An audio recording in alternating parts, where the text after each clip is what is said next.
Hello team, welcome to another ATP Geopolitics video with myself, Jonathan MS Pearce. This is a Ukraine War Andrew Perpetua loss list video. Just after I released my losses video, hits and losses video, this came out literally minutes after. And it's such a big list that I thought I'd go through it with you. This is, I don't know, a 10-to-1 loss ratio, Russian to Ukrainian losses. A pretty staggering number of losses for the Russians. Now, if we look at the Ukrainian losses, let's look at the value.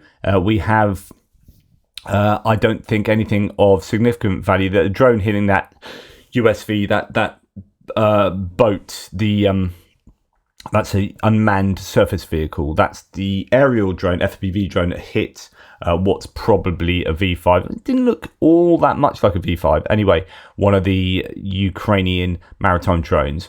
We've got a number of tanks there, an M1 Abrams, a Leopard 2A6, both of those lost. Those are fairly high value. And that's pretty much it. That's the amount of losses they had. Surveillance and comms equipment, really not a lot, although those two tanks will hurt. Abandoned, hit by a Baba Yaga or an octocopter, abandoned, then hit by a Krasnopol. That's a laser guided, precision guided munition, an artillery shell that's sort of similar to the Excalibur. But when we look at the Russian losses, they've got a book, M1 or M2, their air defense system that was destroyed, likely with a guided multiple launch rocket. That will be fairly high value. We've got excavator and an EOV 3521. That's an engineering vehicle. They're losing quite a lot of those at the moment.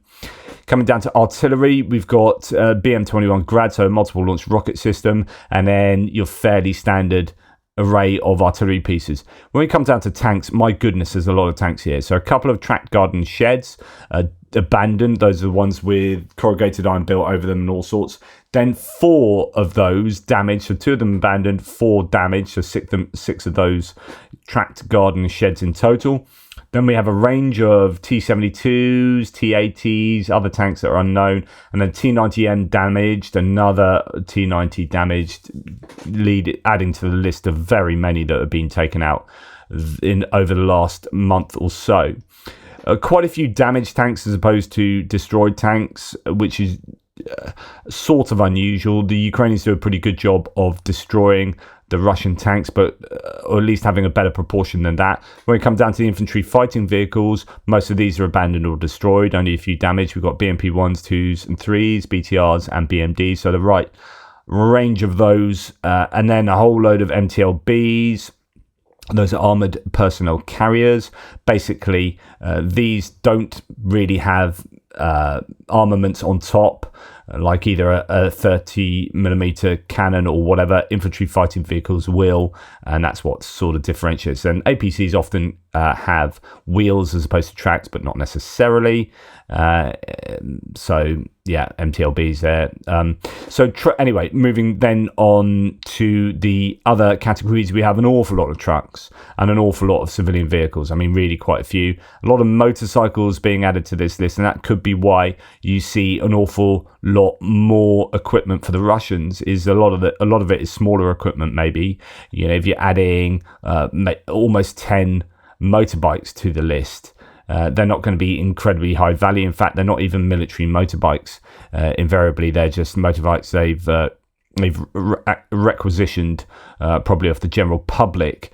But just an awful lot of equipment here. I mean, the amount of damaged and destroyed tanks, phenomenal. Infantry fighting vehicles and APCs, really high. And that's when you go back to the loss lists given by the General Staff, indicating that, the Russians have supposedly have lost an awful lot of kit, as according to General Staff. And then you look at this list and you think, yeah, okay, this is all visually confirmed. There's a URL hyperlink to each of these to show you the evidence of these. Yeah, the General Staff are not far off their claims, and this is really good evidence to suggest that the General Staff figures are at least largely accurate. But that's a bad day for the Russians. Nothing crazy high value individually apart from that book, but just it's a mass of equipment that will have a huge effect on Russia's ability to continue to commit to these large-scale offensives. So when we go back to look at Kharkiv offensive and think, why are they not using much mechanized equipment there? Why is it mainly infantry-led attacks on places like Vovchansk, moving through these places? Why are they using golf carts to supply the troops up there with equipment? And then you go down to the front lines on the east and say, why are they attacking with motorbikes? It's because after 2 years of having losses like these that are visually confirmed, you have to get to a point where they are running out of stuff. And I think this is a point now where they're running out of equipment. I think Andrew Perpetua has been starting to much more robustly make a claim that Russia are running out of equipment.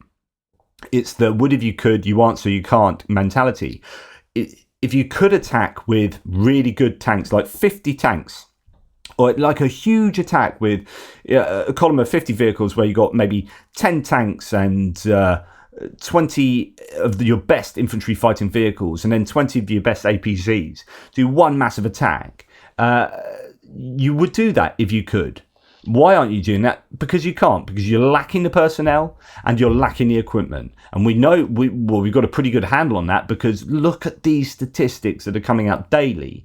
That has to have an effect on your ability to prosecute an effective combined arms maneuver on the front line. Anyway, there's your loss list for today. Just a little addendum to the previous video. I'll get on with my military aid video now. Speak to you soon.